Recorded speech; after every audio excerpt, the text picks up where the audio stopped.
Josefina Vilaseca was born in Barcelona, Spain on March 9, 1940, in the blossom of a humble family dedicated to farm work. But bad luck struck the family very early on when the farm animals died. It was also a difficult time in Spain, as the country was slowly getting back to normal after suffering greatly from the Spanish Civil War. Due to economic problems, Josefina, in March of 1952, went to work for the Servants of the Sacred Heart of Jesus, which housed a kindergarten for the children of women who worked in a factory. She spent 6 months there, during which she looked after the children and spontaneously explained the catechism to them. It was there in Avignon where she heard about the powerful testimony of Saint Maria Goretti, who had been recently canonized at the time. Little did she know that her life was about to take a similar turn like that of Saint Maria Goretti. Josefina worked in the convent during the day and spent the evenings with her uncles and cousins at the house of her maternal grandmother. At home, the rosary was prayed every day. Josefina's father every Sunday after Mass taught catechism to his children at home, and despite a young age, Josefina was appointed secretary of the Female Aspirants Section for Catholic Action. She was a lovely, sweet, and kind-hearted blonde girl. She drew the attention of all who knew her. That is why it was not surprising that the owner of a farm near her, who was a middle-aged woman named Dolores Guardiola, suggested that she go live with her. After consulting with her parents and with the nuns, Josefina agreed to it.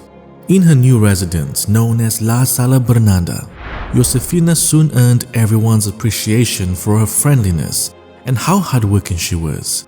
She had been in her new environment for a month when the owner had to go to the city to do some errands, and she was left alone in the house, along with a worker named Jose Garriga Yuñe.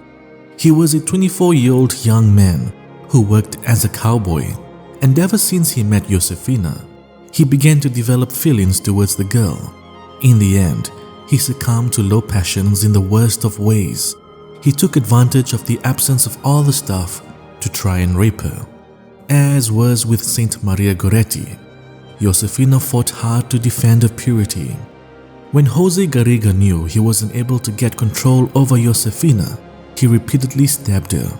Despite this, her fragile body did not give away, so he slit her throat twice.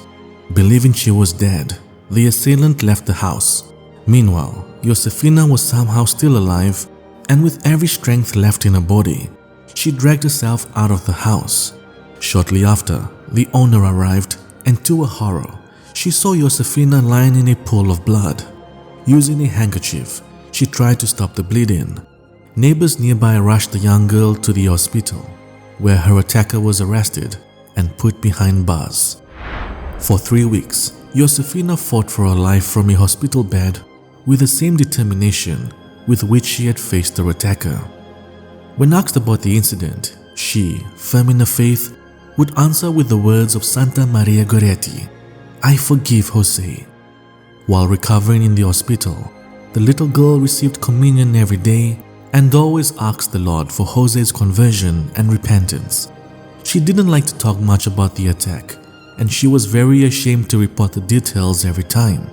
Testimonies of the incident were collected by Enrico Rubio, who was a journalist for El Caso, which was a Spanish weekly specialized crime news that had a huge following. News of the alleged incident had spread throughout the streets, and many were drawn to the heroic virtue of Josefina.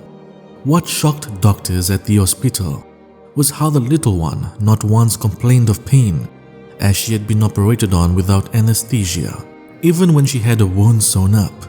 On December the 25th, 1952, Josefina gave her last breath on the day of the Nativity of the Lord. Although the doctors at the St. Joseph Clinic had performed a couple of surgeries on her, they could not save her life. News of the girl's passing spread far wide, and soon, large crowds of people came to say their last goodbyes to the saint laying peacefully in the coffin. Even the city council authorized all businesses to remain closed that day so that many could attend the funeral. The population shed heartfelt tears as the funeral procession passed through the streets of Manresa and later through Horta d'Avignon, the final destination of the procession. Girls from Catholic Action, dressed for their first communion, escorted the coffin. She was laid to rest in the small cemetery in her hometown amid stunning silence and emotion. After the last shovelful of the grave diggers, the atmosphere was filled with peace, and everyone present felt a sensation that they had just buried a saint.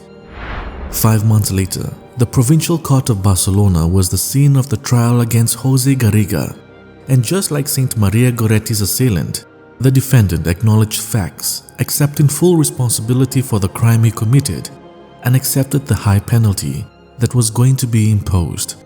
He served 55 years in prison, 30 for murder and 20 for attempted rape. While in prison, it seemed as though Josefina's sacrifice was accepted by the good Lord. Jose Garriga repented, and after serving his sentence, lived a normal life again. On May 10, 1968, the mortal remains of the servant of God were exhumed and placed in the right aisle of the Church of the Assumption in Horta, where it was found that the little one's remains were in a perfect state of preservation, a sign of sanctity. Servant of God, Josefina Vilaseca, ruega por nosotros.